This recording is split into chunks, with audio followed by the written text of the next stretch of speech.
Generally now, you got scholars, you got hufaz in your own local masjid, and you don't even travel 1 mile to learn. I mean, I don't want to make you feel guilty, but who the hat fits, wear it. Those were the days when they used to travel miles upon miles, walking, camels, to learn the explanation of Quran, to memorize and learn the Quran and understand the hadith. Today Allah has made it so easy that whether it be here in America, in London, or wherever in the Caribbean, you have so many scholars and hufaz in your local masajid, and people don't come to learn to read the Quran. What are you going to tell Allah on the day of judgment? I was busy making money. I was busy behind my dunya career. Is that what we're going to tell Allah? Brothers and sisters, once upon a time, I'll give you a personal example. 39 to 40 years ago, when I wanted to study Islam by the Hidayah and Mercy of Allah, I had to travel thousands and thousands of miles from Trinidad to India.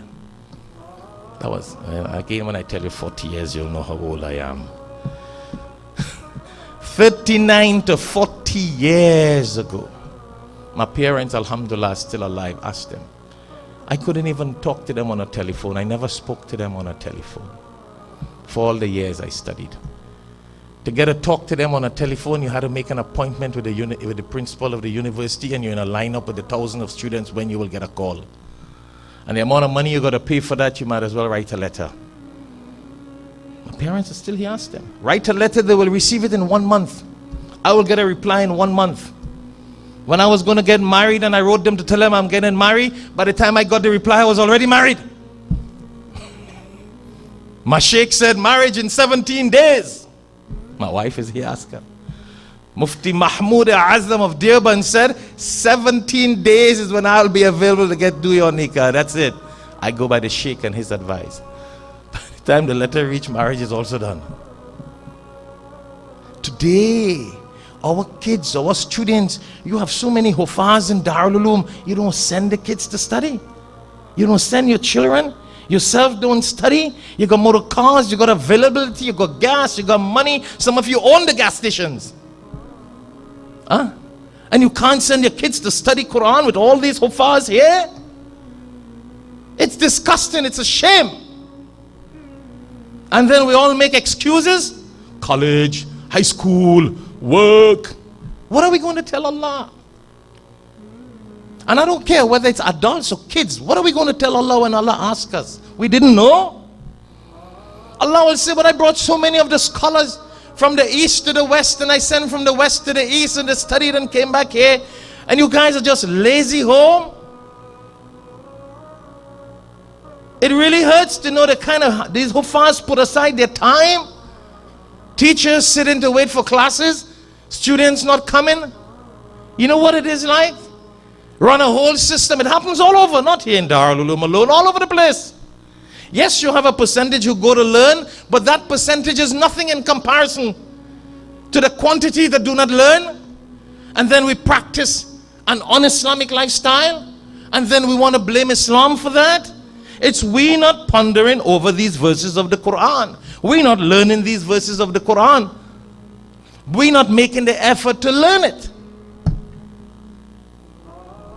It doesn't matter who we are. We got to make the time. If we know and we already do, alhamdulillah, mashallah. Look, we have dhikr every Thursday night. You know, there's a hadith that the Prophet ﷺ, Hazrat Ibn Umar radiallahu ta'ala anhu reported. Hazrat Ibn Umar radiallahu ta'ala. He reports that the Prophet ﷺ has said, when you pass by the gardens of paradise, what the hadith says?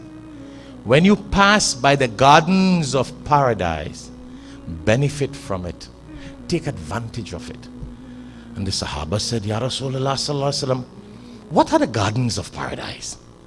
He said, the gardens of paradise are where people gather to read the Quran, where people gather to make the dhikr of Allah, He said that the angels come around and surround those gatherings where the dhikr of Allah is being made. So go and sit in those gatherings so you can get the rahmah of Allah. Benefit from it. Today we prefer to go home and look at television, look at the beautiful wife face. I mean, you could see the wife all the other time, or the wife would, come on, what is happening to us? You're going to die and go in the grave, you wouldn't see the wife face again. The wife will die and go in the grave. You might be able to make dhikr and read Quran, and she's going to get more nur and you will get more nur. Do you know I sit here, I'm here practically every day, Monday to Friday here, Sundays, etc. But do you know when I sit in dhikr on a Thursday evening, wallahi, my brothers and sisters, I get so much of tranquility and peace to listen to the Hufaz read. Ask the brothers and sisters who come, they will tell you that. Just to listen to these brothers read the Quran, students read the Quran, to sit in this halqa, when I read that hadith, it makes so much sense. The sakina, the peace, the tranquility, the rahmah, the mercy of Allah descends on those gatherings.